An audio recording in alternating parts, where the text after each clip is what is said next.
What is your team picking up from you before you even open your mouth? Think about that for a second. Because here is what I know after years of working with leaders and leadership teams. Your presence is communicating constantly, with or without your permission.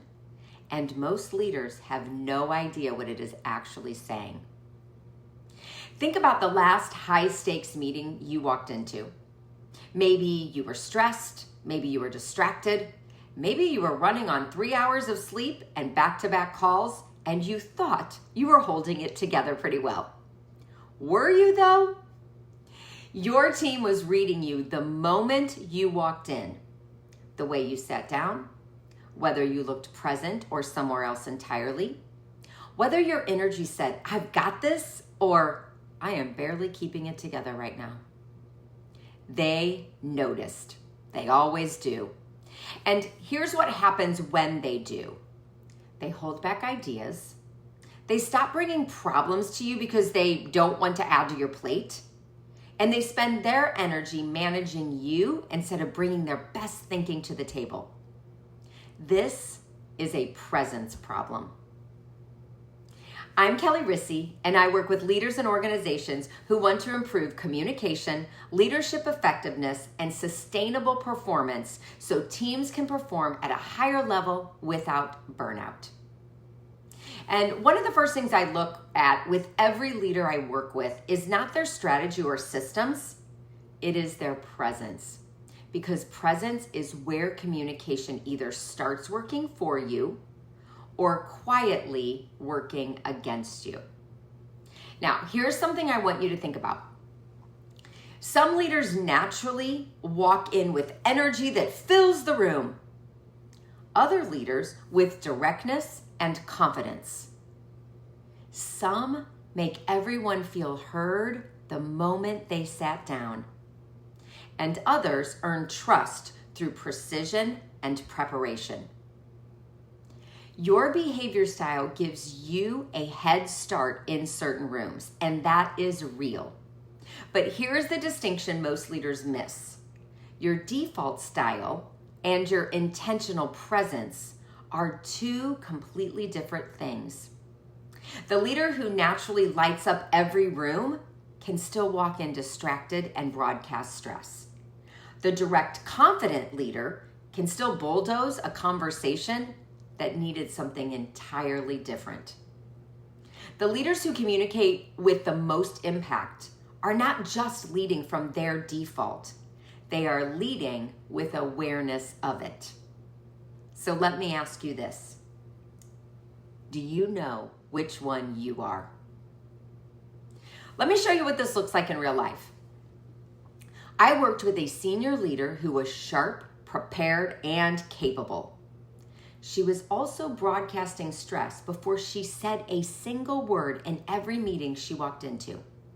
The room shifted every time. People pulled back. The conversation was never as good as it could have been, and she could not figure out why. A manager showed up to team meetings distracted. His team decided his distraction meant disinterest. Some thought the project was in trouble. A few thought they were. And then there was the executive who opened every presentation with an apology. "I know you are all busy. Bear with me." She stopped hearing herself say it. Her leadership team heard it every time. Before she shared a single idea, she had already told the room those ideas were not worth much. None of them meant to communicate any of that, but they did consistently, and it was costing them. So here's something else I want to address because I think it is one of the most misunderstood things in leadership. Nervous energy before a high-stakes situation is not a weakness. It means you care. Your body is ready.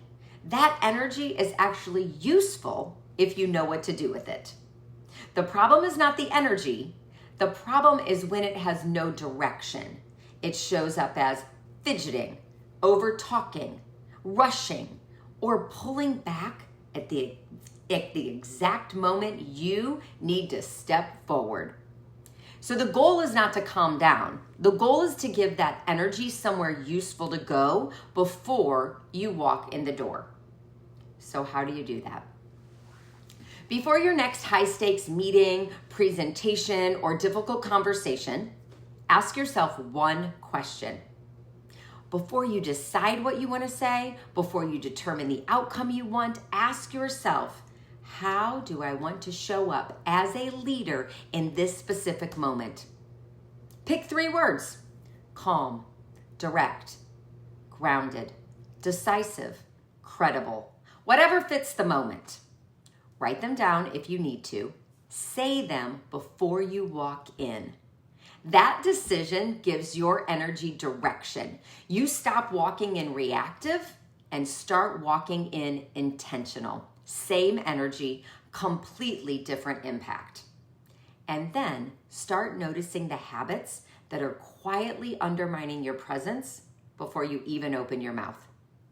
The unnecessary apology, the qualifier you attach to every idea, the silence you fill with words that weaken your own position.